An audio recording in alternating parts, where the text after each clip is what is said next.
26 साल से भाजपा को यहाँ पे 1998 के बाद से एक भी चुनाव विधानसभा के भाजपा जीत नहीं पाई है। जो कल्ट फिगर की बात हम करते हैं, ये कोई नई चीज़ें नहीं है कि मोदी जी पहली बार कल्ट फिगर बने हैं।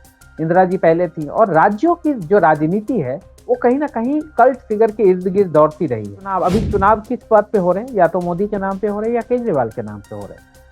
इसमें अपने आप जब भी इस तरीके से सेंट्रलाइज्ड कैंपेन होगा, सेंट्रलाइज्ड फोकस्ड होगा, तो अपने आप जो एमएलएज़ का रोल है या और उससे क्योंकि बात तो आजकल एक बड़ा चेंज तो यही आ रहा है ना, लोग सरकार चुन रहे हैं कि अगर मुसलमान बीजेपी को वोट भी दे देंगे, तो उनकी गिनती ही कहाँ होंगे, लोग मानेंगे ही नहीं, ऐसी बात है। अब उनके पास विकल्प क्या बचता है कि जो कहते हैं ना अंधों में काना राजा, मतलब थोड़ा हार्श लैंग्वेज यूज़ कर रहा हूँ मैं, लेकिन जिस तरीके की राजनीति हम देख रहे हैं, उसमें यही कहा जा सकता है कि हमें पता है कि आप अच्छे नहीं हैं, लेकिन आप जो सबसे खराब है, जो हमारे लिए सबसे खराब है, उससे थोड़ा बेहतर है। मतलब लोकसभा चुनाव के बाद, लोकसभा 2019 के बाद और विधानसभा 2020 से पहले करीब 10 महीनों में 10 लाख वोटर बढ़े थे यहाँ पे। नमस्कार साथियों, मैं अजय कुमार।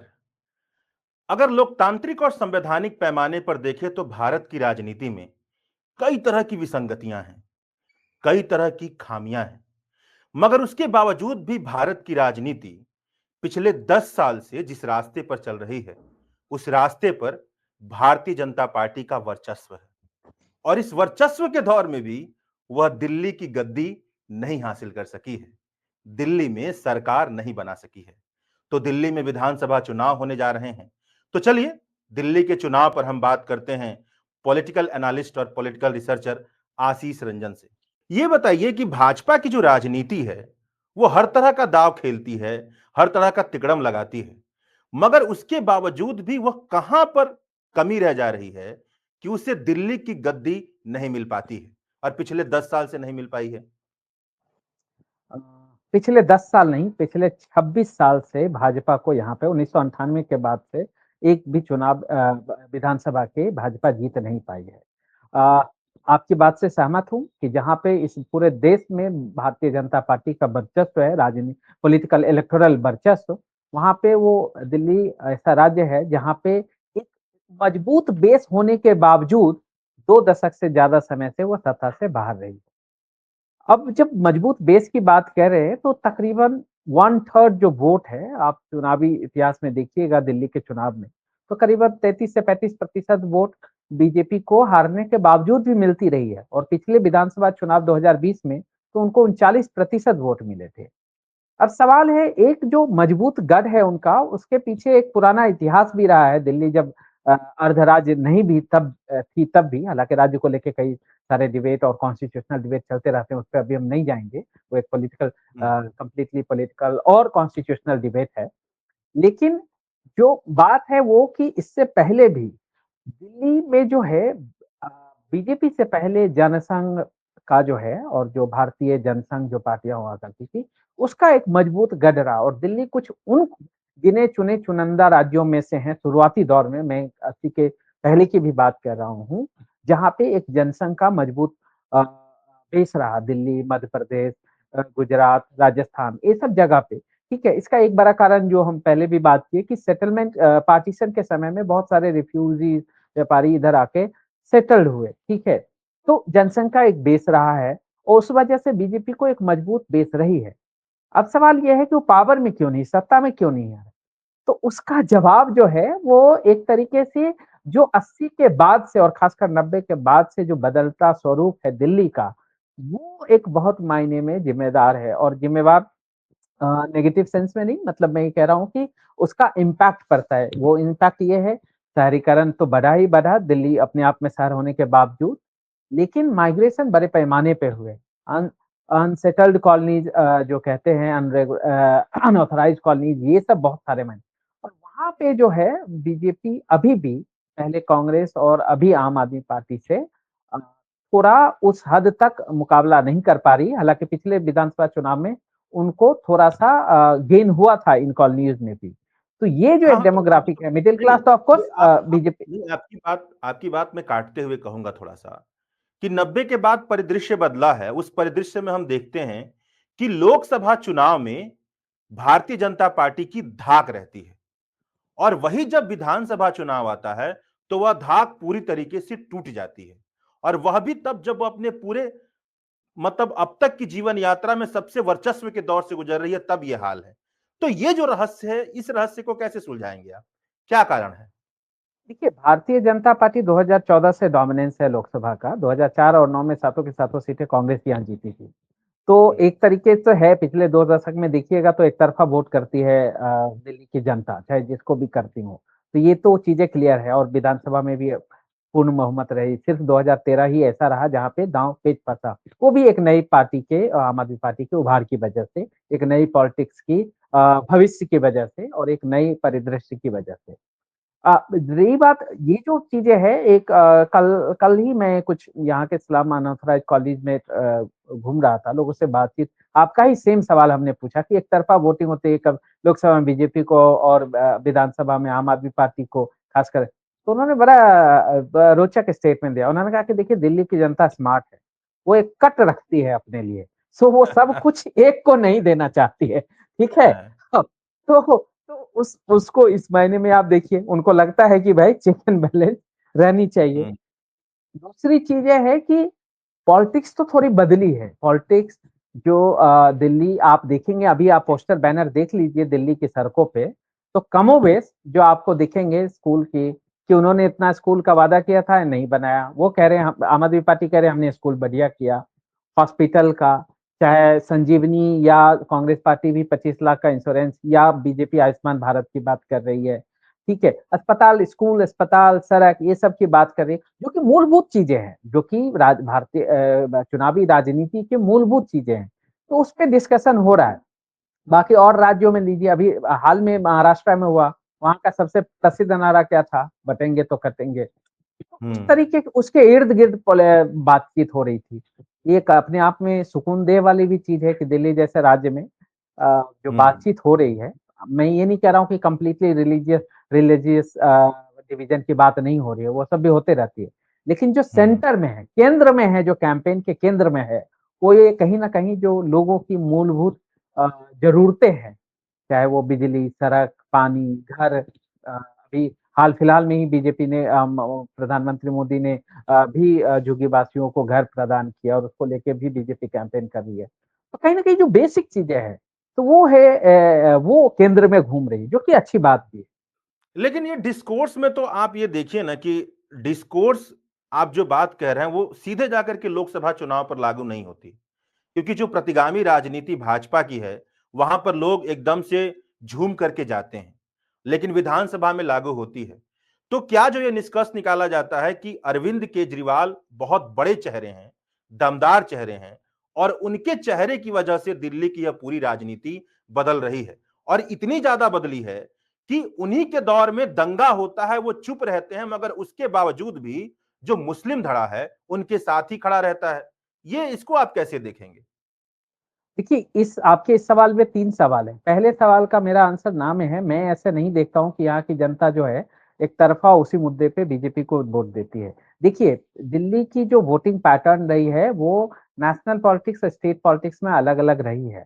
उसका कारण ये है जब मैंने ही लोगों से बात किया और हम ऑफ कोर्स बहुत सारे लोग बात करते होंगे लोगों से, तो वो केंद्र में वो एक जो जवाब जो और राज्यों में भी हमें मिलता है कि केंद्र में मोदी और राज्य में जो भी कद्दावर नेता हैं उसको देखे देखते हैं। इस बात को ऐसे भी देख लीजिए, पिछले 3 दशक से मुझे जहाँ तक लगता है जहाँ से कि राइज़ ऑफ रीजनल्स हुए हैं, मतलब क्षेत्रीय पार्टियों का जो उदय रहा है, मोदी जी इंदिरा गांधी जी से लेके फिर क्षेत्रीय पार्टियाँ और जो अभी मोदी जी हैं, जो कल्ट फिगर की बात हम करते हैं, ये कोई नई चीज़ें नहीं है कि मोदी जी पहली बार कल्ट फिगर बने हैं। इंदिरा जी पहले थी और राज्यों की जो राजनीति है, वो कहीं न कहीं कल्ट फिगर के इर्द-गिर्द दौड़ती रही है। चाहे वो मायावती हो, चाहे मुलायम हो, चाहे लालू हो, चाहे नीतीश हो, चाहे सिद्धारमैया हो, चाहे करुणानिधि हो, चाहे जयललिता हो, चाहे ममता हो, चाहे मोदी जी भी गुजरात में थे या शिवराज सिंह चौहान ले लीजिए। तो ऐसे कल्ट फिगर के इर्द-गिर्द दौड़ती है। जब लोकसभा का चुनाव होता है, तो मोदी के अब्सेंस में दिल्ली से कोई उस तरीके का कल्ट फिगर नहीं होता है और ऐसे भी दिल्ली में 7 ही लोकसभा की सीटें हैं।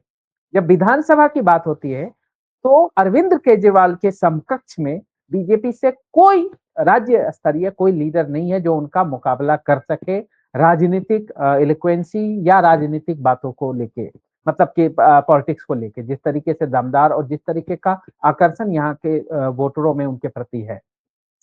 तो तो ये ये एक बात तो है जो मैं डिफर करता हूँ आपकी बातों से, वो कहीं न ठीक कहीं लोग पॉलिटिकल फेस जो है, जो कि हमारी राजनीति में चलती आ रही है, उसको तवज्जो देके अलग-अलग पैटर्न में वोटिंग कर रहे हैं।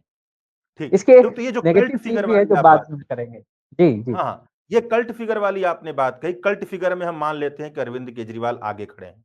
लेकिन हम वहीं पर देखें तो जो पिछला 10 साल रहा है, उस 10 साल में भारतीय जनता पार्टी ने पूरे तौर पर यह कोशिश की है कि वह लोगों के बीच में यह फैला दे कि अरविंद केजरीवाल नौटंकीबाज हैं, वह काम नहीं करते हैं, आरोप लगाते हैं और इस तरह की जो दिल्ली की प्रशासनिक दिक्कतें हैं उसका फायदा उठाते हुए यह तक मतलब दिखाने की कोशिश की है, लोगों के बीच में बताने की, अगर ये लोग चुनाव जीत करके आते हैं, फिर भी यह काम नहीं कर पाएंगे। ये जो हवा बनाने की कोशिश की गई है आम आदमी पार्टी के खिलाफ और लोगों के मन में यह भी लगा हो कि भाई इनको तो भारतीय जनता पार्टी काम ही नहीं करने देती है, तो अगर चुनाव जीत कर भी आएंगे तो क्या कर पाएंगे। तो ये जो पूर्वाग्रह है जो भारतीय जनता पार्टी ने बनाने की कोशिश की है, क्या यह निर्णायक भूमिका निभाएगी? देखिए, जब काम नहीं करने देने वाली बात होती है या क्या काम करेंगे, उसको ऐसे सोचिए कि दिल्ली का ने स्टेट का नेचर क्या है। एक तो हम बात है कि आधा स्टेट है मतलब एनडीएमसी वाला एरिया पूरी तरीके से केंद्र सरकार डोमिनेट करती है। लैंड, लॉ एंड ऑर्डर और पुलिस राज्य सरकार के हाथ में नहीं है। लैंड तो एक बहुत बड़ा इश्यू होता है।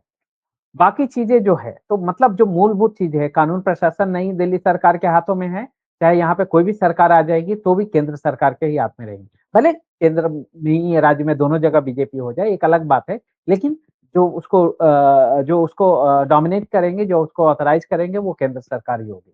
लैंड का एक बहुत बड़ा इश्यूज़ है, जिसको लेके काफ़ी सारे पॉलिटिक्स होते रही हैं और आगे भी होते रहेंगे। अब जो बात है कि काम नहीं करने का, तो अरविंद केजरीवाल ने जो मुझे समझ में आती है उनकी पॉलिटिक्स पिछले 12 साल 11 सालों से देख के, खासकर 49 दिनों की जो सरकार थी और उसके बाद 2015 से जो लगातार, तो उसने एक चीज़ फ़ोकस किया कि लोगों की जो मूलभूत बेसिक चीज़ें होती हैं, बिजली, सड़क, पानी, स्कूल, अस्पताल, ये मूलभूत है कहीं भी किसी भी राज्य में। और ये जो बेसिक चीज़ें हैं, ये सबसे बड़ी आबादी को प्रभावित करती है। क्योंकि चाहे हम कुछ भी कह दें कि खुद को कह दें विकसित भारत या जो भी है 47 में बने या 57 में या 27 में बन जाए, लेकिन एक बहुत बड़ी आबादी हमारी अ, अविकसित है। अविकसित कहने का मतलब ये नहीं है कि पूरा विकास नहीं कर पाए, वो विकास से कोसों दूर है अभी, ठीक है? उनके पास बेसिक सुविधाएँ ही नहीं है और ये पूरे देश की बात है, दिल्ली में भी है। तो उन अरविंद केजरीवाल ने जो चीज़ें पकड़ा वो स्कूल को, जो बिजली और पानी को, आप देखिए बहुत बड़ी आबादी है जिसका आमदनी कम है। उसको लगता है कि सरकार तो भाई काम, आजकल ये सिर्फ़ दिल्ली की बात नहीं है, मैं पूरे देश की और अलग-अलग राज्यों की भी बात कह सकता हूँ, कि हमारी सरकारें रोज़गार देने में असफल रही है, ठीक है? तो क्या कर सकते हैं अब आप जब पैसे आमदनी नहीं बढ़ा सकते तो खर्चे ही कम कर दीजिए। और खर्चे कम करने का क्या तरीका है? खर्चे कम करने का तरीका है कि जो ज़रूरी खर्चे हैं, खासकर मतलब दाल-सब्ज़ी ये सब तो आना ही है, उसको तो कोई रोक नहीं सकता। लेकिन उसके बाद जो है बिजली, सड़क, हाउसिंग टैक्स ये सब जो चीज़ें हैं, तो बिजली और पानी ऑलरेडी यहाँ पे माफ़ है। मतलब 200 यूनिट है, उसके बाद 400 यूनिट 50% ही देने होते हैं। अस्पतालों में सुविधाएँ बढ़ी है, ये बात सही है, मोहल्ला क्लिनिक भी खोला गया और पहले की तुलना में आप यहाँ के लोगों से बात कीजिए, तो वो चीज़ें हैं और यही एक बेस बना हुआ है अरविंद केजरीवाल का। जो जो आबादी स्लम में रहते हैं, अनऑथराइज्ड कॉलोनी में रहते हैं, रेगुलराइज़्ड अनऑथराइज्ड कॉलोनीज़ में रहते हैं, उन सबों की जो एक बड़ी आबादी है, उनको लगता है कि अरविंद केजरीवाल यानी कि सरकार, कुछ तो दे रही है उनको या कुछ बचत करवा रही है उनसे। तो ये जो एक फेयर है और आप आम आदमी पार्टी का कैंपेन देखिए, आपको भी कभी-कभी फ़ोन आते रहे होते होंगे कि अगर आम आदमी केजरीवाल नहीं जीता इस बार तो आपके बिजली बिल भरने पड़ेंगे या पानी के बिल भरने पड़ेंगे। इस तरीके के कैंपेन हो रहा है, तो जो मोटा-मोटी लबो-लुआब है जो कैंपेन का, वो जो बेसिक चीज़ें जो हम लोग बातचीत कर रहे थे, उसी पे है और अरविंद केजरीवाल उस चीज़ को रिप्रेज़ेंट कर रहे हैं। फ्री बिजली, फ्री पानी, ठीक है, लोगों को सुविधाएँ देने का जो मूलभूत या फिर स्वास्थ्य की बात जो हो रही है, संजीवनी के तहत। तो तो इसके ये संदर्भ में ये अब तो कमोबेश लोग इसी के बारे में सोच रहे हैं कि ये क्या होगा? अगर ये पार्टी रहती है सत्ता में, तो फिर हमें मिलेगा या और एडिशनल क्या मिलेगा? और ये पार्टी नहीं रहती है सत्ता में, तब हमारे साथ क्या होगा?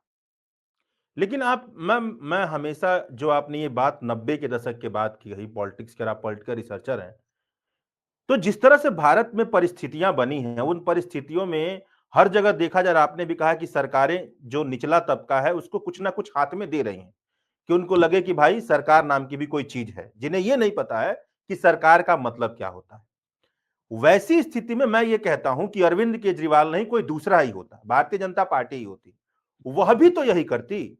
तो कहने का मतलब यह है कि जब यह बात दिख रही है, थोड़ा सा हम पीछे जाएं, नेताओं को चेहरे को तोड़ करके, तब यही दिखता है भाई सब तो एक है जी, अरविंद केजरीवाल की भाषा में कहें। तब वह कौन सा समीकरण है राजनीति का जो यह कहेगा कि अरविंद केजरीवाल आगे खड़े हैं, या भारतीय जनता पार्टी आगे खड़ी है, या कांग्रेस बहुत पीछे चली गई? थोड़ा इसे बताइए। इसमें 3 वजह है। पहला जो चीज़ है वो ये कि ऑफ कोर्स इसमें कोई दो राय नहीं है कि सब सरकारें अब यही सारी पार्टियां अब लगभग ऐसे ही करेंगी। लेकिन जो इनकम्बेंट होता है उसको फायदा होता है। आप हाल में झारखंड और महाराष्ट्र में देखिए, क्योंकि उनके पास फाइनेंस है, उनके पास डिसीजन लेने की क्षमता है, बाकी पार्टियां सिर्फ प्रॉमिस कर सकती है, पहली चीज़ है। तो जब केजरीवाल फ्री बिजली या वो बातें करता है, तो लोगों को मिल रहता है, चाहे फ्री बस सेवा महिलाओं के लिए होता है, तो लोगों को लग रहा है कि मिल रहा है। और दूसरा प्रॉमिस कर रहा है। मध्य प्रदेश में क्यों कांग्रेस नहीं जीत पाई? हम बीजेपी से तो ज़्यादा पैसा का वो कर रहे थे लोग। महाराष्ट्र में ये बीजेपी से ज़्यादा युति से ज़्यादा महाविकास आघाड़ी प्रॉमिस कर रही थी कि हम पैसे देंगे। लेकिन लोगों को लगता है कोई दे रहा है और वो दूसरा देगा कि नहीं देगा। ये एक पहली बात है। दूसरी बात है कि इसका क्रेडिट तो आप उससे छीन नहीं सकते आम आदमी पार्टी से और खासकर अरविंद केजरीवाल से, कि इन्होंने इस तरीके की पॉलिटिक्स की शुरुआत की। उसके दूरगामी क्या परिणाम होंगे ये एक अलग बहस का मुद्दा हो सकता है। उसमें बहुत सारे इकोनॉमिक्स लोग अलग-अलग बातें करेंगे, तो मैं उसमें नहीं जाना चाहता हूँ। लेकिन सवाल तो ये है कि शुरुआत तो किया उन्होंने, एक स्टेप लिया। और उसका जो खासकर उसको ये भी देखिए कि यहाँ पे इन एरिया में ये जो डाउन टू लोअर मतलब जो लोअर क्लास के लोग हैं, उसपे एक समय में कांग्रेस का डोमिनेंस हुआ करता था, कांग्रेस की पकड़ हुआ करती थी। उसको एक तरीके से आम आदमी पार्टी ने ऐसे स्कीमें लाके तहस-नहस कर दी। मैं ये नहीं कह रहा हूँ कि दूसरी पार्टी नहीं कर सकती थी या उनके पास आइडिया नहीं थे, लेकिन उन्होंने नहीं किया। शुरुआत तो इन्होंने किया। अब जब ये महिलाओं की बात होगी, बस एक लाइन जोड़ना चाहूँगा, तो जो कैश ट्रांसफर की बात हो रही है, अब चाहे कुछ भी हो, क्रेडिट तो आपको ममता बनर्जी को देना पड़ेगा क्योंकि शुरुआत उन्होंने ही किया। स्कूल में महिला एनरोलमेंट बढ़ाने की बात हो या विमेन रिजर्वेशन लोकल लेवल पे हो या नौकरियों में हो, तो नीतीश कुमार को क्रेडिट तो देना ही पड़ेगा। आप बहस कर सकते हैं कि अच्छा रहा, बुरा रहा, नहीं है, लेकिन ये क्रेडिट तो जाता है उनको। ये हम मतलब कि मतलब यही मैं बात कह रहा हूं कि 10 साल से वो शासन कर रहे हैं, लेकिन अनऑथराइज्ड कॉलोनी हर बार हम इसका नाम सुनते हैं। इस पर उन्होंने क्या किया? झुग्गी झोपड़ियों के जो जीवन है, उनकी जो बुनियादी जरूरतें हैं, बुनियादी परेशानियों अपने निवास को लेकर के, तो ये जो बहुत गहरी परेशानियां हैं, 10 साल का समय भी बहुत बड़ा होता है। तो इन परेशानियों को उन्होंने किस तरीके से टैकल किया है? और इन परेशानियों को टैकल करने को लेकर के वो भविष्य में किस तरह की संभावनाएं दिखाते हैं? भारतीय जनता पार्टी भी और अरविंद केजरीवाल भी। अगर इस परेशानी को ध्यान में रखा जाए, तो आप कैसे देखेंगे इन दोनों पार्टियों को? बहुत ही इंटरेस्टिंग सवाल है। हालाँकि मैं अर्बनाइज़ेशन का एक्सपर्ट नहीं हूँ, लेकिन हमारे कुछ साथी हैं, समिंद्रनाथ डॉक्टर समिंद्रनाथ रॉय, कानुचंद प्रधान, भानु जी वगैरह, ये लोग इन सबों पे दिल्ली के सेटलमेंट कॉलोनियों पे लिखते रहते हैं, पीछे के चुनाव में भी लिखे हैं। और जो बातचीत है, जो पढ़ के जो और जो लोगों से बातचीत करके हमें थोड़ा समझ में आई, उसमें हल्के-फुल्के चीज़ों में मैं थोड़ा प्रकाश डालना चाहूँगा। बड़ा इंटरेस्टिंग सवाल। दिल्ली जो है, आपको पहले पता है दिल्ली सरकार के पास लैंड नहीं है। तो लैंड का जो बड़ा हिस्सा है वो डीडीए जो सेंट्रल अथॉरिटी है, सेंट्रल गवर्नमेंट की अथॉरिटी है उसके पास है। तो दिल्ली की लगभग एक बहुत मतलब मोस्ट ऑफ द लैंड जो है दिल्ली की वो डीडीए के पास है। डीडीए का काम था हाउसिंग प्रोवाइड करना, अफोर्डेबल हाउसिंग प्रोवाइड करना। और डीडीए ही प्लांट कॉलोनियाँ बसाती हैं। मैं जहाँ रह रहा हूँ वो भी डीडीए का फ्लैट है आपके बसंत कुंज में, चाहे नरेला में बहुत सारे अलग-अलग जगह है। लेकिन जिस तरीके से आबादी बढ़ी और जिस तरीके से ज़रूरतें बढ़ी, उसको पूरा करने में डीडीए दूर-दूर तक नाकाम रहा। अब उसके बाद की कहानी बचती है कि क्या हुआ? तो फिर क्या हुआ? तो दिल्ली में जो यहाँ के लोग थे, खासकर पहले से जो लोग थे जिनकी ज़मीनें थी, तो उसमें बहुत सारा ज़मीनें जो ज़्यादातर ज़मीनें थी, एक तो हैबिटेशन का और दूसरा एग्रीकल्चर लैंड जो कि हम लोग जानते हैं। तो हैबिटेशन वाला जहाँ पे वो आबादी वाली जो लैंड होती है, उसपे तो आप फिर भी कंस्ट्रक्शन कर सकते हैं, लेकिन एग्रीकल्चर लैंड में आप अगर कंस्ट्रक्शन करते हैं तो लैंड का म्यूटेशन चेंज करना पड़ता है, ठीक है? तो वो जब दिल्ली का विस्तार होने लगा, तो उसमें बहुत सारे हड़बड़ी में जो है उन एग्रीकल्चर लैंड पे कॉलोनियाँ बसने लगी, घर बनने लगे। वही सब बेसिकली वो अनऑथराइज्ड कॉलोनीज़ के उसमें आते हैं। कई सरकारों ने खासकर क्योंकि पहली बात है कि लैंड सेंट्रल गवर्नमेंट के हैं, सरकारों ने कोशिश किया कि उसको लीगलाइज़ करने का। कई बार स्कीमें भी लॉन्च की। आई आई थिंक पिछले 2020 में बीजेपी ने मिशन उदय करके भी एक स्कीम प्रोजेक्ट लाई थी, जिसमें उन्होंने अनऑथराइज्ड कॉलोनियों को रेगुलराइज़ करने की बात कही थी। हालाँकि वो भी बहुत कारगर नहीं रहा उसके लेके। क्योंकि उसमें ये चीज़ें हैं कि ऐसा नहीं है तो एक जो टेक्निकल पहलू है कि वो है कि तो बेसिकली घर बना लिए लोगों ने और जो प्लान्ड कॉलोनीज़ होते हैं, उसमें क्या होते हैं कि आपको पूरा सड़क का क्या आकार होगा, क्या दिशा होगा, ये सब कुछ प्लान किया जाता है। जबकि अनऑथराइज़्ड वो सब कॉलोनीज़ में नहीं होते, लोगों ने घर बना लिया, अपने अनुसार सड़क खोदे सड़क का साइज़ किया और उसी में थोड़ा अपने-अपने पैसे लगा के चंदे इकट्ठे करके सीवर का काम और दूसरी चीज़ें करने लगे। केंद्र सरकार ने मैं एग्ज़ैक्ट स्कीम का नाम भूल रहा हूँ, लेकिन एक कोशिश किया था कि आप बिल भरिए मतलब कि पेनल्टी भरिए, हम रेगुलराइज़ करने की वो लीगलाइज़ करने की प्रक्रिया करेंगे। पेनल्टी में भी बहुत सारे पैसे होते हैं और उसको वो भी बहुत कामगार नहीं रहा। कितना कामगार ये इकोनॉमिक्स या जो अर्बन सेटलमेंट पे काम करते हैं, वो लोग ज़्यादा बेहतर बताएँगे। मैं उन चीज़ों पे नहीं जानना चाहता हूँ। लेकिन जो नेचर है, आप ये देखिए, यहाँ पे सिर्फ़ एक सिटी नहीं है।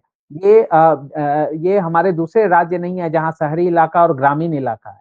यहाँ है स्लम भी है कि यहाँ पे आपको अनऑथराइज्ड कॉलोनी है, यहाँ पे रेगुलराइज़्ड अनऑथराइज्ड कॉलोनी भी है, जहाँ पे वो अनऑथराइज्ड कॉलोनी जिसको रेगुलराइज़ किया गया। यहाँ पे आपको अर्बन विलेज भी है, पहले थोड़ा रूरल विलेज भी हुआ करते थे, लेकिन अब पूरी कंप्लीटली अर्बन विलेज हो गए हैं यहाँ पे। अभी पूरा 100% दिल्ली जो है अर्बन काउंट होता है और यहाँ पे प्लान कॉलोनीज़ भी हैं। तो इस तरीके के जो मिक्स जो डेमोग्राफी है लोगों की, वो कहीं न कहीं एक कॉम्प्लिकेशन तो है। जब स्टेट के पास लैंड नहीं होगा, अगेन मैं उस चीज़ों पे नहीं जाना चाहता हूँ क्योंकि वो कॉन्स्टिट्यूशनल डिबेट है और क्या बिल होना चाहिए, नहीं आना उसका मैं एक्सपर्ट नहीं हूँ, तो इसीलिए उन चीज़ों पे नहीं बात करूँगा। लेकिन जो वेरिएशन है, जो इस तरीके का पॉलिटिकल स्पेस आप देखेंगे यहाँ पे, वो एक काफ़ी सारे कॉम्प्लिकेशन है अन्य राज्यों की तुलना में। तो मतलब थोड़ा शोर को छोड़ देते हैं, शोर का मतलब कि जो कैंपेनिंग चल रही है उसको छोड़ के थोड़ा मैं एक बात कहूँ, कि दिल्ली का जो पर कैपिटा इनकम है सालाना तकरीबन 4 लाख के आसपास उससे ज़्यादा है। जो भारत के औसतन मतलब जो भारत का एवरेज है उससे तो 3 गुना ज़्यादा है मतलब उससे। तो ऐसी स्थिति वाले मतलब राज्य में जो 70 विधानसभा की सीट है, तो थोड़ा आप ये बताइए कि जो विधायक चुन के आ रहे हैं, उनका कैसा कामकाज रहा? उसको लोग कैसे चुन रहे हैं? वो विधायक का कामकाज कैसा रहा है? क्या उनमें कुछ गुणात्मक रूप से परिवर्तन या भारत के अन्य राज्यों की अपेक्षा कुछ अच्छाई दिखती है वहाँ पे? देखिए भारत के अन्य राज्यों की तुलना करेंगे तो यहाँ विधायक के पास तो ऐसे भी पावर कम है। त्रिस्तरीय चीज़ है, सेंट्रल गवर्नमेंट एमपी है, स्टेट गवर्नमेंट है और एमसीडी भी है, तो बहुत सारे जो काम है वो तो एमसीडी के अंदर ही आ जाते हैं, ठीक है? अ, जो ले-दे के विधायक का जो अपना फंड होता है उससे अपना वो डेवलपमेंट काम करते हैं और आप देखेंगे अन्य राज्यों में हम आप जिस राज्य से आते हैं या और राज्यों में अपना एक ऑरा होता है एमएलएज़ वगैरह का, यहाँ पे आपको उस तरीके से नहीं देखेंगे। अब इसका मतलब हुँ। ये नहीं है कि उनको लीगलाइज़ पावर नहीं है, असेंबली में कानून बनाने का तो है और वो बनाते भी हैं अलग-अलग तरीके से। लेकिन एक चीज़ और इसमें जोड़ना बहुत ज़रूरी है, वो ये है कि जितना ज़्यादा सिर्फ़ आम आदमी प पार्टी के दृष्टिकोण से ही नहीं देखिए, यहाँ पे ज़्यादातर ऑफ़ कोर्स लोग ज़्यादातर काम के लिए काउंसलर के पास जाते हैं, उसके बाद एमएलए के पास ही जाते हैं क्योंकि एमपी थोड़ा ऊँचे लेवल का हो जाता है। तो जो भी लोकल समस्याएँ हैं, खासकर लॉ एंड ऑर्डर से संबंधित या जो बिजली, सड़क, पानी से संबंधित जो है, तो लोगों के पास जाते हैं। और एक कनेक्टिविटी तो है लोगों का मतलब कि क्योंकि दोनों जो पार्टियाँ हैं, जो विशेष तरह के यहाँ का पार्टियाँ हैं, ब खासकर आम आदमी पार्टी और बीजेपी, कैडर बेस्ड पार्टी तो है ही। कांग्रेस भी थी तो एक ठीक-ठाक उनकी अच्छी खासी पहुँच थी वहाँ पे लोगों के बीच में एक पकड़ थी क्योंकि छोटा राज्य है क्षेत्रफल के दृष्टिकोण से देखिएगा तो भले 1.5 करोड़ आबादी है करीब 1.5 करोड़ इलेक्टोरेट है 1 करोड़ 42 लाख के आस-पास। लेकिन उसी में 70 हैं तो मोटा-मोटी करीब 2 लाख की इलेक्टोरेट पे आपका लोग है। तो और कि इतना ना छोटा घनत्व है तो लोग आस-पास ही बहुत बड़ी आबादी हो जाती है। लेकिन एक चीज़ जो है कि जो मैं कहना चाह रहा था वो सेंट्रलाइज़्ड जो पॉलिटिक्स जब आप अरविंद केजरीवाल या नरेंद्र मोदी की बात करेंगे या दूसरे कई बड़े छत्रप की बात करेंगे, तो पार्टी जितने सेंट्रलाइज़ हो जाती है और जो चुनाव अभी चुनाव किस बात पे हो रहे हैं? या तो मोदी के नाम पे हो रहे हैं या केजरीवाल के नाम पे हो रहे हैं। तो उसमें अपने आप जब भी इस तरीके से सेंट्रलाइज़्ड कैंपेन होगा, सेंट्रलाइज़्ड फोकस्ड होगा तो अपने आप जो एमएलएज़ का रोल है या और उससे क्योंकि बात तो आजकल एक बड़ा चेंज तो यही आ रहा है ना, लोग सरकार चुन रहे हैं, एमएलए नहीं चुन रहे, जो कि जो मूल कॉन्सेप्ट है रिप्रेजेंटेटिव थ्योरी का, उसी में एक बड़ी सेंधमारी है। लोग अपने एमएलए नहीं चुन रहे, एमपी नहीं चुन रहे, एक्चुअली वो सरकार मतलब मुख्यमंत्री और प्रधानमंत्री चुन रहे हैं, तो इसका एक क्योंकि निष्कर्ष लॉन्ग यह टर्म भी निकाला पॉलिटिक्स में जाए कि दिक्कत है। मतलब इसका एक निष्कर्ष तो यह निकाला जा सकता है कि जो प्रतिनिधि लोकतंत्र है, वह दिल्ली जैसे एक समृद्ध इलाके में भी अच्छे तरीके से काम नहीं कर रहा है। वह सेंट्रलाइज्ड बनता जा रहा है। मैं थोड़ा-सा और आगे बात को खोल दूँ। भारत की समय की सबसे बड़ी परेशानी सांप्रदायिकता है। एक दूसरा ये चीज़ भी है कि जाएँ तो जाएँ कहाँ? ठीक है? सवाल ये है कि जिस तरीके की राजनीति हमारे देश में पिछले कुछ समय से हो रही है, ऐसा नहीं है कि अभी अचानक पनपा है। मैं पीछे की भी बात कर रहा हूँ, लेकिन जिस तरीके का एक्सेप्टेंस, डिविज़नल एक्सेप्टेंस हो रहा है लोगों के मन में, उसमें कोई भी पॉलिटिकल पार्टी थोड़ा ये खुल के सेक्युलरिज़्म की बात करना से संकोच कर रही है। अरविंद केजरीवाल प्रत्यक्ष उदाहरण है, कोई झूठी वाली बात नहीं है या दूसरी पार्टी भी है, ऐसा नहीं है इसके लिए सिर्फ़ एक पार्टी है ज़िम्मेवार या 2 पार्टी है। जब जब कोई कहीं अन्याय हो रहा है और हम कुछ नहीं बोल पा रहे, तो हम भी दोषी हैं, हम दूसरे का इंतज़ार नहीं कर सकते कि फलाँ क्यों नहीं बोला, फलाँ क्यों नहीं बोला। मुस्लिम के पास विकल्प क्या है? वो जान रहे हैं कि जिस तरीके का डोमिनेंस है बीजेपी का और जैसे उनके नेता बोलते हैं और खुलेआम तौर पे बोलते हैं। और जिस तरीके का माहौल उनके कार्यकर्ता भी ज़मीन पे बनाते हैं, उसमें उनके लिए विकल्प क्या बचा है? तो वो एंटी बीजेपी ब्लॉक की तरह बन चुके हैं। और एक चीज़ और जो लोग कहा करते थे कि हम कहाँ जाएँगे? हम यूपी के गाँव में जब घूमते थे, तो कई सारे कास्ट के लोग जो यादव यादव वाला या लोध की तरफ वो ऐसे कहते थे कि अगर हम किसी दूसरी पार्टी से फॉर एग्ज़ाम्पल जाटव कहते थे अगर हम दूसरी भी पार्टी को वोट दे दें, तो हमारी गिनती कहाँ तो मतलब वो जो है कि अगर मुसलमान बीजेपी को वोट भी दे देंगे, तो उनकी गिनती ही कहाँ होंगे, लोग मानेंगे ही नहीं, ऐसी बात है। अब उनके पास विकल्प क्या बचता है कि जो कहते हैं ना अंधों में काना राजा, मतलब थोड़ा हार्श लैंग्वेज यूज़ कर रहा हूँ मैं, लेकिन जिस तरीके की राजनीति हम देख रहे हैं, उसमें यही कहा जा सकता है कि हमें पता है कि आप अच्छे नहीं हैं, लेकिन आप जो सबसे खराब है, जो हमारे लिए सबसे खराब है, उससे थोड़ा बेहतर है, तो हम आपके और आपकी चांसेस मजबूत है। तो यहाँ पे कांग्रेस और आम आदमी पार्टी उनको रिप्रेजेंट करती है। कांग्रेस काफ़ी वीक हो चुकी है, इतना वीक हो चुकी है कि जो पार्टी लगातार 15 साल शासन की सत्ता राज्य की सत्ता में, वो उसका जो वोट शेयर है वो 5% से नीचे आ चुका है। तो उससे मुसलमान की जो आबादी है यहाँ पे इलेक्ट्रेट करीब 11-12% जो एक डबल डिजिट में है थोड़ा बहुत, उनको लगता है कि हम जुड़ भी जाएँगे तो भी एक क्योंकि खेल तो यहाँ 40 प्लस का हो गया है। हम पहले भी बात कर चुके हैं कि 39% लाने के बावजूद बीजेपी नहीं जीत पा रही है, ठीक है? और यहाँ पे आप देखिए ना पे 43-44% लोकसभा चुनाव में आम आदमी पार्टी कांग्रेस को मिली थी, लेकिन बावजूद सातों के सातों सीटें बीजेपी जीती। तो उस खेल में उनके पास विकल्प ही नहीं है। वो अगेन मैं एक कहावत से ही कहूँगा, मरता क्या ना करता, ठीक है? तो उस तरीके से वो मतलब एक तरीके से पॉलिटिक्स में साइडलाइन है। वो आप उनकी उनकी अधिकारों की तो वो खुद भी बात नहीं कर रहे हैं। बात तो हो ही नहीं रही है, तो एक मैं नागरिक मतलब फिर एक अधिकार की। निष्कर्ष पर पहुँचता हूँ। एक निष्कर्ष मैं आपके सामने फिर एक छोड़ देता हूँ। अरविंद केजरीवाल में वो गुण हैं जो कहा जाए कि पॉलिटिकल विनिंग जो प्रवृत्ति है भारतीय राजनीति में, एक तो आपको सांप्रदायिकता पे नहीं बोलना है। दूसरा अपने आप को ये बार-बार दिखाना है, जैसे वो हनुमान जी का नाम बार-बार लेते हैं, कि आप बहुत बड़े वाले हिंदू हैं। तीसरा जो एक है कि मतलब जिसको हम लोग कहते हैं कि बहुत ठेठ होना, जिस तरह ठेठ और थेथराई किस्म की बात जो भाजपा से की तरफ से भी होती है और अरविंद केजरीवाल भी उसी तरह की मतलब बातें अपने प्रत्युत्तर में कहते हैं। और एक जो उनका बोलने का अंदाज है, कम्युनिकेशन का स्टाइल है, एक जो उन्होंने कल्ट पर्सनालिटी अपनी बना ली है, यह जो विनिंग कॉम्बिनेशन जिससे बनता है नेता आज के दौर का, ये अरविंद केजरीवाल के पास भरपूर है। और एक बात यह भी है कि वो भाजपा के विरोध में खड़े हैं, इसलिए ध्रुवीकरण जो भारतीय समाज में हुआ है उसका एक उन्हें फायदा मिल जाता है।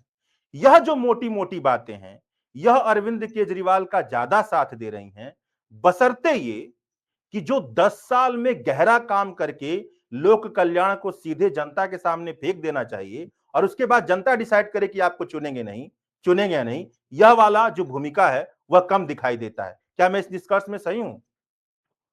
बहुत हद तक, लेकिन एक बात मैं जोड़ना चाहूँगा आपकी ही बातों को लेके। एक चीज़ याद रखिएगा, पॉलिटिक्स में समय-समय पे पॉलिटिक्स का एक दौर होता है, खासकर जो मुद्दों का। जैसे आप जो धर्म की बात कर रहे हैं, हो सकता है मैं इंडिविजुअल इवैल्यूएशन नहीं कर रहा हूँ अरविंद केजरीवाल का या कांग्रेस पार्टी का या बीजेपी का।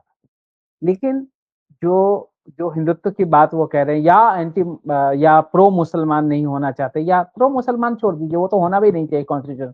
जो सेकुलर पॉलिटिक्स की बात जो कह रहे हैं, उससे जो दूरी बना रहे हैं, ना सिर्फ अरविंद केजरीवाल बल्कि और पार्टियां। तो ये अभी एक दौर है जहां पे वो लोगों को लग रहा है कि वो 14% आबादी की बात करने से हम एक 80% की आबादी को नाराज करेंगे, और इलेक्टोरल पॉलिटिक्स में नंबर बहुत मायने रखता है। तो 80 में सिर्फ 40 ही लाना है और 14 से भविष्य नहीं तय होगा, मतलब चुनावी जीत नहीं हो सकती है, तो वो चुप हो रहे हैं। उसको इस बात से समझिए, आज महिलाओं की बात हो रही है, हर राजनीतिक पार्टी जो है महिलाओं को पैसे देने की या उनके एम्पावरमेंट की बात कर रही है। आप अगर इसको दूसरे शब्दों में कहें, तो आज के डेट में किसी पार्टी की हिम्मत नहीं है कि वो ये कह दे कि जो महिलाओं को पैसे दिए जा रहे हैं या देने की जो दूसरी पार्टी बात कर रहे हैं वो गलत है। किसी पार्टी में हिम्मत नहीं। तो राजनीति में एक दौर है, हमें और आपको समझना चाहिए कि राजनीति कई दौरों का एक खेल है, जो यहाँ पे अलग-अलग मुद्दे हावी रहते हैं। एक समय में था जब 90 के दशक में जब मंडल की पॉलिटिक्स का दौर था, रिजर्वेशन की बात थी, उसके इर्द-गिर्द ही बातचीत होती थी। उसके अगेंस्ट में गाँव घर में बोलना बड़ा मुश्किल था, और जबकि इंटेलेक्चुअल डिस्कोर्स में उसके खिलाफ में काफ़ी बोला जाता था, कई सारी चीज़ें। बाद में वो एक्सेप्टेंस हो गई। तो ये मैं एक ऐसा ही उदाहरण दे रहा हूँ। तो चीज़ें हैं आज उस राजनीति की, और उसमें जो समाज, हमें भी सोचना पड़ेगा कि हम किस परिदृश्य में आ गए। इस बात से नहीं तो हम ठीक है, ये दरकिनार बात नहीं कर हाँ, सकते हैं। मतलब ठीक बात, लेकिन ये बताइए कि थोड़ा-सा फिर हम पॉलिटिक्स पे आते हैं। ये जो भाजपा भ्रष्टाचार का मुद्दा उठा रही है कि उनके घर का, शीश महल का, और भाजपा के बारे में कम से कम भाजपा के समर्थक भी जानते हैं कि कितने ज़्यादा पैसे पर वो चुनाव लड़ती है वगैरह-वगैरह सारी चीज़ें। तो जब ये भ्रष्टाचार का मुद्दा लेकर के चलते हैं अरविंद केजरीवाल के सामने, तो मेरा ये कहने का मतलब है, ये केवल शोर बनता है या इसकी कोई निर्णायक भूमिका भी हो सकती है? और अगर इन सारे मुद्दों की निर्णायक भूमिका नहीं है, तो जो दिल्ली की राजनीति में कौन से मुद्दे हैं जो निर्णायक भूमिका को तय कर रहे हैं? बहुत इंटरेस्टिंग, खूब बातचीत हो रही है इस पे, शीश महल पे जहाँ तक की बात हो रही है। 2 चीज़ें, वो इसलिए बातचीत हो रही है, ऐसा नहीं है कि और कोई घर नहीं बने या और चीज़ें नहीं, लेकिन जिस पॉलिटिक्स को अरविंद केजरीवाल जिस पॉलिटिक्स की बात कह के अरविंद केजरीवाल राजनीति में आए थे, उसमें जो अभी तक उनके पास था कि जो कि भ्रष्टाचार के खिलाफ का आंदोलन था उनका, चाहे अन्ना आंदोलन हो, चाहे खुद का आंदोलन हो। वो आंदोलन को कहीं न कहीं ये जो कैंपेन है शीश महल की, वो एक धक्का तो ज़रूर देती है। इसमें कोई किंतु परंतु की बात नहीं है। लोगों को लगता है कि लेकिन जब लेकिन लेकिन आप नहीं बात कर मैंने रहे थे, मतलब लेकिन बात मैं इसमें जो लंबी ना हो, मैंने बात लंबी ना हो तो मैं आपको बताऊं, वो तो कब का खत्म हो गया, जनता भी समझ गई कि वो भ्रष्टाचार विरोधी लोग ने, मतलब भ्रष्टाचार को खत्म करने वाले लोग नहीं है। और आपने मजबूरी का नाम लिया कि मजबूरी की वजह से वोट दिए जाते हैं, तो मैं वो मतलब थोड़ा सा बात को बहुत फॉरवर्ड ले जा रहा हूं। तो वो जो मजबूरी की वजह से है, तो ये जो मजबूरी की वजह से आप जब भ्रष्टाचार का मुद्दा उठा रहे हैं और आपके खुद के कपड़े पर कई सारे भ्रष्टाचार के मुद्दे लगे हुए हैं, तो इसका केवल शोर के लिए किया जाता है, माहौल बनाने के लिए, कि या इसका कोई निर्णायक भूमिका भी होता है? आप इसे बताइए। नहीं, इसमें एक चीज़ है, सिर्फ भ्रष्टाचार आप जो बात कर रहे हैं बिल्कुल सहमत हूँ, लेकिन फेज़ बाय फेज़ देखिए। पहले के चुनाव में अभी तक उस पे इंडिविजुअल कैरेक्टर जो अरविंद केजरीवाल है, वो दाग नहीं लगा था कि अपने हम्म, लिए बात ये हो रही थी कि ठीक है भाई पार्टी में चुनाव लड़वाना है तो फंड चाहिए, फलाना चाहिए, ढिमकाना चाहिए। लेकिन ये जो शीशमाल है उनका कि भाई आप अपने रहने के लिए घर बनाए। लेकिन अब वही आगे क्या, इसी बात पे मैं आ रहा हूँ आपका कि क्या निर्णायक भूमिका है उसका। आप हम या जो भी हमारे आपके जैसे लोग जो भी फील्ड पे हैं, उसका असर देखिए, वो बातचीत आपको middle class upper middle class में मिलेगी, वो लोअर क्लास में कम मिलेगी। वो वोटिंग का डिसिसिव रोल नहीं होगा, क्योंकि कई सारे लोग आपको ये कह देंगे, ये मेरा अपना अनुमान है, मैं ये नहीं कह रहा हूँ कि यही फैक्चुअल आंसर है।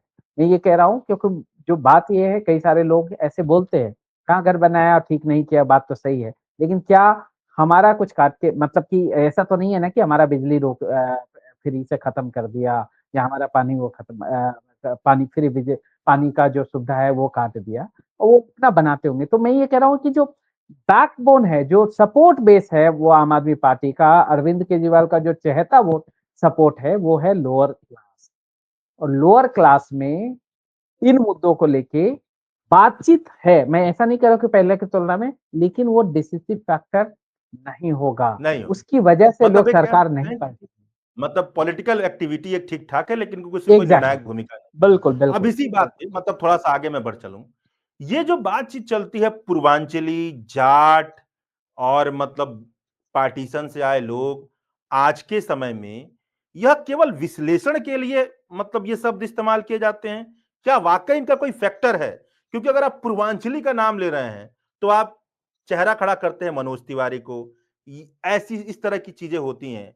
तो ये केवल विश्लेषणात्मक शब्द हैं या कि इनका किसी तरह का रोल होता है? थोड़ा आप इसे बताइए। देखिए, सिर्फ दिल्ली नहीं, कोई भी राज्यों में देखिए, एक जो एसोसिएशन जो है ना, कास्ट क्या है, एक एसोसिएशन है, रीजन क्या है, एक एसोसिएशन है। आप दिल्ली के बाहर जाइए दूसरे प्रदेशों में, तो दिल्ली के जो लोग अलग अलग समुदाय के, अलग क्लास के लोग हैं, एक हो जाते हैं। ठीक है, जब हम लोग बिहार से, बंगाल से इधर आते हैं तो एक साथ मिलते हैं तो अपनी लैंग्वेज में बात करने लगते हैं। जब इंडिया से बाहर हम जाते हैं, भले कहीं अलग अलग राज्यों को हो, लेकिन वहां एक इंडियन आइडेंटिटी बन जाती है। तो पूर्वांचली का हो या वो सब, एक आइडेंटिटी तो जरूर बनती है, लेकिन क्या सवाल ये है, और रिप्रेजेंटेशन तो मांगता है आइडेंटिटी, क्योंकि वो एसोसिएशन का जरिया हो जाता है। अजय अगर मेरे कास्ट के या किसी भी तरीके से हम उनसे एसोसिएशन बनाए, अजय एक इंडिविजुअल है, आशीष एक इंडिविजुअल है, ये एक इंडिविजुअल है, लेकिन एक कनेक्शन के लिए एक एसोसिएशन चाहिए, हम बात कैसे शुरू करें। तो वो जो है, कास्ट जो है या रीजन जो है, एक एसोसिएशन का रास्ता देती है, इसको हमें समझना चाहिए। तो नहीं नहीं ठीक आप। इसीलिए जो पार्टियां हैं, बस मैं ये आपकी बात को पूरी करता हाँ हूँ, इसीलिए हाँ हाँ। पार्टियां जो है सिंबॉलिक तौर पे, ठीक है, वो कहेंगे कि पूर्वांचली को, इतने पूर्वांचली को हमने टिकट दिया, इतने दिया, यानी कि आपको हम रिप्रेजेंट करने की कोशिश कर रहे हैं। लेकिन जो सवाल है वो वही है कि जो बेसिक सुविधाएं कोई पार्टी दे पा रही है कि नहीं दे पा रही है। और दूसरी चीज जो है, इतना ना ज्यादा सेंट्रलाइज पॉलिटिक्स हो गई है, वहां पे एमएलए का हाँ, या और चीजों का रोल कम हो गया है। बस मैं यही बात आपसे मैं बिल्कुल। यही बात सुनना चाहता था कि मैं एक पाठक हूं या दर्शक हूं या चीजों को समझना चाहता हूं, और सीधा जवाब मुझे मिल रहा है कि अरविंद केजरीवाल चेहरा है तो इनके लिए वोट मिलता है। वही विधायक जब दूसरी पार्टी में चला जाता है उसको वोट नहीं मिलता है।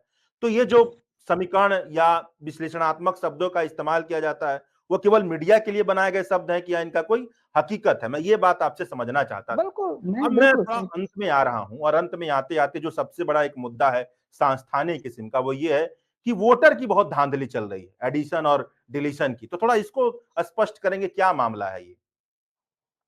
देखिए, एडिशन और डिलीशन वाला जो है, वो फॉर्म 6 और फॉर्म 7 के तहत आप अपना वोट जुड़वा सकते हैं, और अगर कोई लोग मृत पाए गए या आप माइग्रेंट कर रहे हैं तो वहां से डिलीट करा के दूसरी जगह पे ऐड करवा सकते हैं। ये चीजें होती है। धांधली का एग्जैक्ट नंबर हमारे पास नहीं है, लेकिन दिल्ली में जो है कमोबेश, आई थिंक 2020 जो दिल्ली का चुनाव, विधानसभा चुनाव हो रहा था, उस समय भी काफी ये बातें चर्चा में थी। और मैंने एक पीस भी लिखा था, एक स्टोरी किया था, जिसमें था कि वो जो ट्रेंड है, हालांकि स्पाइक हुआ है आम आदमी पार्टी के आने के बाद से जुड़ने में, और तकरीबन उस चुनाव से पहले के 10 महीने में, मतलब लोकसभा चुनाव के बाद, लोकसभा 2019 के बाद और विधानसभा 2020 से पहले करीब 10 महीनों में 10 लाख वोटर बढ़े थे यहाँ पे। 10 लाख ठीक है, वोट बढ़ गए। जी, बिल्कुल आप उस पे और ये इलेक्शन कमीशन का बहुत डेटा है, बड़ा कोई आंकड़ा ऐसा है। हमारा नहीं, बिल्कुल। और अभी भी साढ़े त मतलब और जो लास्ट के 3 महीने में करीब साढ़े 3 लाख वोट भरे थे, ठीक है? हुँ, तो हुँ। जो लास्ट रिवीजन होता है इलेक्शन कमीशन का, तो वो ईसीआई का डेटा है। तो वोटर यहाँ बढ़ते हैं। अब ये जो डिलीशन जो आम आदमी पार्टी का लोगों का आरोप है, वो कह रहे हैं कि ये बात कितना सही है वो हमें नहीं पता, लेकिन नियम क्या है, मैं अपना वोट अगर मैं जुर्माना चाहता हूँ, तो मैं अप्लाई करूँगा, एप्लीकेशन करूँगा बीएलओ के थ्रू या जैसे या ऑनलाइन पोर्टल से भी। और अगर कोई मृत पाए जाते हैं तो किसी मतलब उनके फैमिली से या वो उसके बीएलओ के थ्रू उनका नाम डिलीट करने के लिए डिलीट करने के लिए अप्लाई किया जाता है। आम आदमी पार्टी के लोगों का जो आरोप है मतलब उसमें कितना सच्चाई है और कितना बड़ा नंबर है, हो सकता है 2-4 सच भी हो लेकिन जो नंबर की बात वो कर रहे हैं वो एक्ज़ैजरेटेड नंबर हो, तो मैं उन चीज़ों में नहीं जाना चाहता हूँ क्योंकि वो एग्ज़ैक्ट नंबर नहीं होता। लेकिन उसमें ये है उनका आरोप ये है कि अगर मेरा नाम डिलीशन करना है तो मेरा नाम आशीष को डिलीट करने के लिए अजय ने अप्लाई किया है, ठीक है? तो जबकि अजय और आशीष का कोई रिलेशन नहीं है, तो आप कैसे तय करेंगे कि हम मृत पाए गए या हम दूसरे शहर में चले गए? तो वो एक इश्यू है और मुझे लगता है इसमें मुझे साफ तौर पे कहने में कोई गुरेज नहीं है कि ये कहीं न कहीं चुनाव आयोग की कमियाँ हैं और चुनाव आयोग चाहे चुनाव आयोग के लोग शेरो-शायरी खूब सुनाते रहें, वो एक अलग बात है। लेकिन उनका जो रोल है, वो एक कॉन्स्टिट्यूशनल बॉडी है, वो एक निरपेक्ष जो है बॉडी बनाए गए थे और उनका काम है कि जो भी आरोप है, आरोप सही है, गलत है, ये साबित करने का काम उनका है। वो हमारा और आपका नहीं है और ये जैसे ही आरोप था, फैक्ट्स के साथ चुनाव आयोग को आना चाहिए था इस बात को लेके और उसमें और खासकर ये सिर्फ ये तो एक मुद्दा है, ऐसे कई सारे राज्यों में पिछले कुछ सालों में चुनाव आयोग के प्रति लोगों की एक जो विश्वसनीय में एक जाते-जाते एक लाइन इस पे बोलना ही चाहिए कि सीएसडीएस जो काफ़ी लगातार पिछले 2 ढाई 3 दशक से सर्वे करते आ रहे हैं, उसमें उसके डेटा में भी ये चीज़ें रिफ्लेक्ट होके आ रही है कि पहले की तुलना में जब लोगों से ये सवाल पूछा गया कि चुनाव आयोग को आप कितना फ्री एंड फेयर समझते हैं? तो उसके सोच में एक चुनाव आयोग के प्रति नेगेटिव मतलब धारणाएँ या कहते हैं कि विश्वास में कमी आई है, जो कि चुनाव आयोग के लिए और इस देश के लिए भी, खासकर इस देश के लोकतंत्र के लिए बिल्कुल भी ठीक नहीं है। बहुत-बहुत शुक्रिया आपका, बहुत-बहुत हमसे बात करने के लिए। मैं अंत में दर्शकों को बस धन्य इतना बता दूँ, मुख्य धारा की मीडिया का जो प्रचलन है, वो पॉलिटिकल डिबेट को इस तरीके से कराती है कि कौन जीत रहा है। मैंने ये प्रश्न इसलिए नहीं पूछा, क्योंकि दिल्ली की राजनीति को जो इस समय सबसे ज़्यादा प्रभावित करने वाला चेहरा है, वो अरविंद केजरीवाल है। और जिस तरह से आप खबरें पढ़ते हैं, जिस तरह से माहौल बन रहा है, वो उन्हीं के इर्द-गिर्द बन रहा है। तो अरविंद केजरीवाल को लेकर के जितनी बातें संभव हो सकती थी और आम आदमी पार्टी को लेकर के वह जानने की कोशिश की और उससे शायद मैं यह कोशिश करने में सफल हो पाया हूँगा कि कुछ बातें आप तक पहुँची होंगी। शुक्रिया आपका। बहुत-बहुत शुक्रिया।